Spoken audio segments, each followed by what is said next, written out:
Now, I have a few questions I want to ask you guys about this, because a lot of these people that watch these little YouTube shows that HPI does, they like to know about the ghost hunters and, you know, things that go on the show. So I've got a few little in-depth questions here. Oh, Jesus. First of all, Amy, how did you feel when you got the call that says, we would like you to be on our hit television show? What did you do? How did you feel? I said no the first time. She said no! I said no the first time they asked me to come out, and then they asked me again, just, I don't know how it was, like 6-8 months later, like, just the timing was much better the second time, and because I knew Jane Grant for a long time for the show, and Chris and I were best friends, and our best friends, I should say, and so then the second time I was like, all right, now, TV's never been like a big thing for me. It wasn't really what I thought I would do, but I love it, I'm glad yeah, it's a great show to be on. The crew is awesome. The team is awesome. We get to travel the country. I get to travel the world now. It's a great show to be a part of, and it's definitely for folks like us who love the paranormal, love to investigate. We get to go to places that no one else does. So cool. What would you guys say was your most memorable investigation with Taps? Mine would probably be Sloss Furnace, which we did recently. I think it was near the end of our season, and it was one we've had Meatloaf out on. And that place, just everywhere we went, it seemed like something was happening. There was one point where it was me, Meatloaf, Adam, and two of our camera guys, and we all just sat there and watched a shadow in front of us for like 2 minutes, standing there just staring at us. And when we tried to get closer to it or address it, it just slowly backed away and disappeared. And it was crazy. One of our camera guys was just like, oh my god, oh my god, oh my god, oh my god. And he kept saying, I'm like, how are they going to not hear this on the show? Because he's freaking out. He's going to run in a second. Did someone finally tell him to shut up? He stopped eventually. Well, because I kept asking them, I'm like, can you see it in your camera? Can you see it? And they're like looking in their viewfinder. And he couldn't do anything but, oh my god, oh my god. Then you know it's paranormal when the camera guy's freaking out. Yeah. Love that. And it is really, I mean, with the cameras that we use, with all the IR light that we throw down the hallways, it's really hard to document shadows. Yeah. Really hard. We see them with our own naked eye, constantly. We see them all the time. That leads me to my next question. What would you guys say is your favorite piece of equipment that you use? I mean, if I'm looking at the bag of tricks and I can only pick one thing, it's going to be the video camera, because it documents visually and it documents sound, and you turn the LCD around backwards and you get yourself a flashlight. So. Yeah, he stole my answer. Clever. Yeah. I gave her the answer a long time ago. Yeah.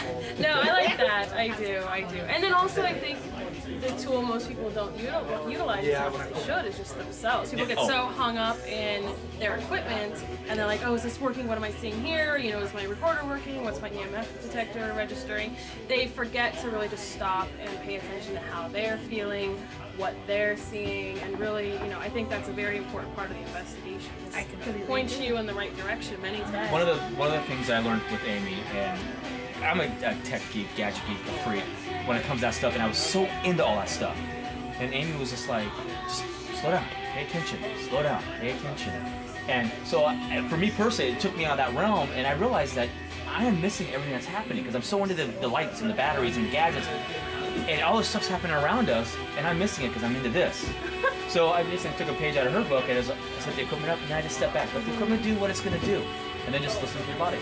Slow down and listen, and just get in tune with the environment. Your body will tell you everything. And then you use the equipment to hopefully document. Okay. I went through an equipment strike for a few investigations. So I felt like I was becoming too reliant on them.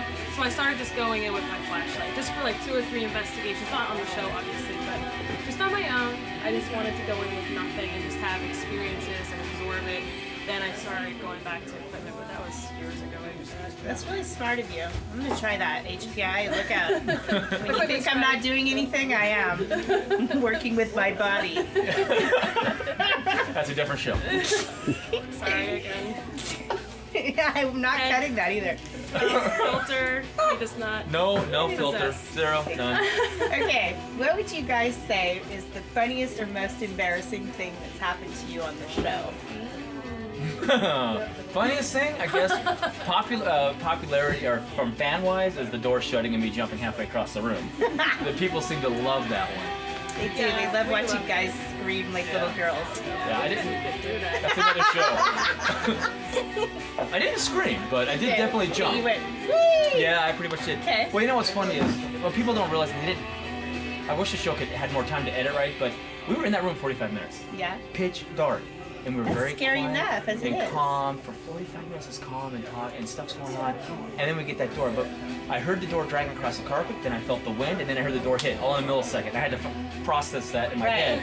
And then when I jumped, there was an ottoman that you can't see that I tripped over, which gave me that Scooby-Doo effect, you know, as I went across the room. But it looked great on TV, and they loved it, and yeah. We can't wait to see it happen again. Oh, I watched it again and again. Like over and over again. I think it's her screensaver. It was for a that's while. beautiful. It was pretty funny. I think for me, like the one I got the most email about was I was investigating with Chris, and we were investigating this room where a man had hung himself.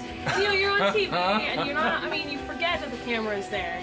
And I said, gosh, I don't know why someone would do that. Like, what would have to happen for you to get to the end of your rope? And like Chris just looks at me like, and then lost what did you just say? And I'm like, I'm sorry, I'm going to hell. Like, I was just like, oh my god, oh my god, oh my god. And I love the way they edited it because it was really serious music, boom, boom, boom, boom. And then she said that, and it goes wah, wah, and it went into like lighthearted music. it was so, I felt bad. Well, they liked it because they used it. Yeah. It was Right fun. on for you. Be serious all the time. Kind of that leads me to one serious question. How do you guys respond when people accuse the ghost hunters of falsifying evidence? How do you respond to them? If we were faking stuff, don't you think if 7 seasons in, don't you think we would have already had the full apparition ghost conversation if we were faking stuff? Yeah. I think we do a better job. Yeah, you know, I think you're right. With all the effects they have out nowadays, we would. Yeah.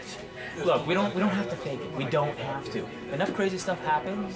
It is what it is. And stuff, it's like when you're out looking for it, I know this because I've been doing it for a long time too. When you're out looking for it, it's gonna find you. It's there. Yeah. Here's the deal with the show, and people, and this is the way Amy and I, because we get all the emails and we see all of it's like, Yeah. But we'll go a couple, 3 or 4 cases or episodes, and nothing really happens. And people, oh, Ghost Hunters is losing it, nothing's happening, it's so boring. And then we'll go 3 cases in a row with some really great evidence of, oh, they're faking stuff everywhere they go, stuff happens. Oh, we can't win crap. Here's the deal. The show has a high percentage of positive cases because we have this great filtering system. It's all these paranormal groups. There's hundreds and hundreds of groups across the country, across the world, sending us emails. We were here, we got this evidence. Come check this place out. Come check. So they kind of pre-screen it. And then our producers that do all the research, they've been doing this 6 or 7 years now. They've gotten really good at it. And so they're able to screen it out. So we basically, and then we have a big budget. And we hopscotch across the country to all the hot spots. So yes, we are going to skew a lot more to active locations than a local home team. If it was a local home, okay, the TAPS West Coast home team, a local team, we go out and we help homeowners like basically the old days when Jane Grant first started. 95% of the time we can debunk everything that's going on. Right. But it's because we're not hopscotching across the country like the show team does. Yeah, I mean, basically, we're getting the cream of the crop by the time it gets to us. And I know our producers, when they call, one of the questions they ask is, are you having activity now? Is it recent? And in order for us to go, there has to be recent things. And so I think that's a big part of why we're getting so much activity. So I think most of us have been doing this long before the show. And I don't think, I know we would not stand for anything like that. It just would be a waste. Now, one of the things that we do get back thrown in our face is, and it's legitimate, not a bitch, but it's just the nature of the beast. We will go into a place, we will do our investigation, and then we do have a short amount of time to review. We don't have weeks and weeks to go over stuff and then go back to the place and figure it out. We don't as a TV show, we don't have that ability. Right. We, as a team, do the best we can with the time we're given, and we make the best decision we can at that moment in time. Sometimes we're wrong. Sometimes we'll put something out there, and people have gone in, they watch a show, they go, oh, I'm going to go to this place and check that out. And they've been able to debunk it. Which is great. That's better better awesome. to me than somebody just going, oh, they're faking it. You know, it's like find an alternative. Yeah, find an alternative. We don't have the time to go back because if the show were to stay at a place for episode after episode after episode, no one would watch it. They wouldn't watch it. They would get bored. They would move on. The show would be gone. So we just do the best that we can do with what we have at that time. I like your style. High five. It's a good. Oh, yeah. knuckles? Yeah. Ow, diamond! Jeez. Crazy. Amy and Britt, I want to thank you so much for meeting with me. It was so nice to meet you guys finally. And HPI and everybody in YouTube land, thanks you too. So Bye, good luck to YouTube you land. guys on the Ghost Hunters show and go kick some ghosts to bed. Of course. Thanks.